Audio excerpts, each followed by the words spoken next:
नमस्कार, मैं प्रकाश चंद्र और आप देख रहे हैं बेखौफ आवाज। सर, आप कह रहे हैं कि बिहार में दलितों पर मतलब कि अच्छा व्यवहार नहीं हो रहा है, दलितों के साथ उनका शोषण हो रहा है। तो बिहार में दो बड़े नेता जीतन राम मांझी और चिराग पासवान जी क्यों नहीं आवाज उठा रहे हैं अभी?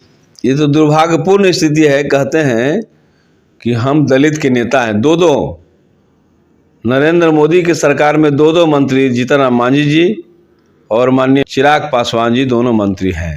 कहते हैं दलित के नेता हैं, लेकिन इनके ही इलाके में दलितों के ऊपर हमला चल रहा है। टेकारी के इलाका जो है, जहाँ पर सज्जन मांझी को मजदूरी मांगने पर वहाँ के सामंती अपराधी जो भाजपा से जुड़े हुए हैं, दोनों बाहें काट दी है।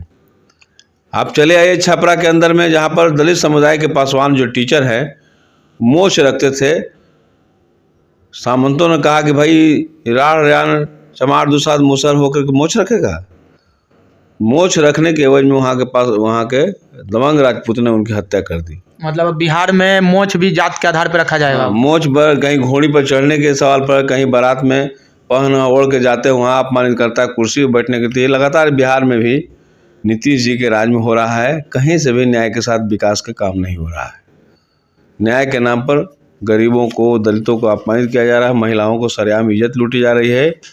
और विकास के नाम पर आप तो देख ही रहे हैं, विकास के नाम पर लगातार जो पुल पुलिया बन रहे हैं, ढह रहे हैं, गिर रहे हैं। ये विकास का पैमाना इनका है।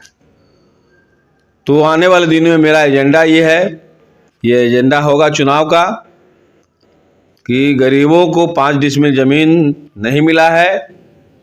इस सवाल पर जनता लड़े और सभी गरीबों को पक्का मकान जो नरेंद्र मोदी जी ने देने का वादा किया वो अभी तक लॉक है। इंदिरा आवास का पोर्टल अभी तक मतलब लॉक बताया जा रहा है। पोर्टल लॉक है। और साथ ही साथ 2 लाख रुपया मात्र अभी बिहार में 1 साल होने को हुए 40,000 लोगों को प्रथम किस्त मिला है। दूसरा किस्त की घोषणा हुई है। इस तरह से अगर देंगे, इतना स्लो गति चलेगा तो लगभग 200 वर्ष लगेगा नीतीश जी को। क्या नीतीश जी 200 वर्ष तक रहेंगे? और साथ साथ आप देख रहे हैं कि महंगाई की मार और ऊपर से स्मार्ट मीटर जो तेज गति से चलता है और जिससे तमाम बिहार के हर लोग त्रस्त है, कह रहे हैं कि स्मार्ट मीटर हमको नहीं चाहिए, लेकिन सरकार ज़बरदस्ती स्मार्ट मीटर लगा रही है। तो ये स्मार्ट मीटर की वापसी हो। और साथ ही साथ पटना और दिल्ली की जो सरकार, अब तक ये घटनाएं नहीं हुई है। लगातार संविधान पर हमले चल रहे हैं, बाबा साहब के संविधान पर। बाबा साहब की मूर्तियां तोड़ी जा रही है, उनकी किताबों को जलाया जा रहा है। हाल में आपने देखा अमित शाह ने खुलेआम कहा कि आज फैशन हो गया है। किस बात का भाई? तो बाबा साहब की किताब लेकर के अम्बेडकर अम्बेडकर अम्बेडकर करते चल रहे हैं। अगर राम जी का 7 बार नाम लिए होते तो स्वर्ग में सब लोग चले जाते। ये अपमान सीधा है। ये अपमान का बदला निश्चित रूप से बिहार की जनता लेगी, दलित कमजोर वर्ग के लोग लेंगे। और भाजपा देख रही है धीरे धीरे कि बिहार कमजोर होते जा रहा है। नीतीश कुमार जो बूढ़े हो गए हैं, अब पहले की स्थिति में नहीं है।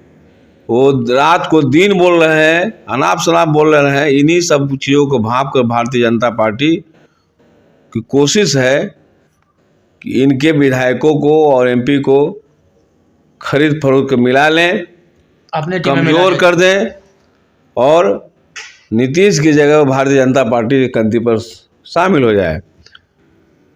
तो इनका चरित्र तो जानते ही हैं। चरित्र महिला विरोधी है, दलित विरोधी है, मजदूर विरोधी है।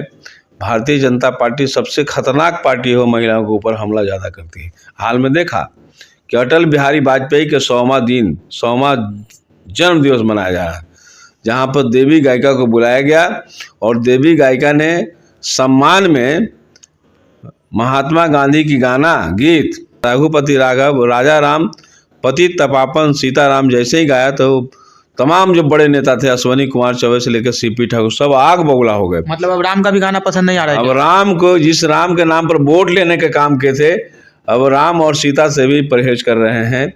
उनको अपमानित करने पर उतर गए हैं और देवी गायिका को जबरदस्ती कहा कि तुमको माफ़ी मांगना पड़ा। तो चीरहना है सीधा। तो महिलाओं को भी नहीं छोड़ रहे हैं, दलित पर हमला कर रहे हैं, मुसलमानों को वक़्फ़ के नाम पर जो है तंग तबाह कर रहे हैं। तो ये तमाम एजेंडे हमारे सामने है। स्मार्ट मीटर से लेकर ज़मीन, 5 डिसमिल ज़मीन, 2 लाख रुपये, ये चुनावी एजेंडे हैं। आने वाले जो है 2025 के चुनाव में भाकपा माले इस सवालों को के ऊपर संगठित करते हुए गरीबों को आंदोलन करने जा रही है।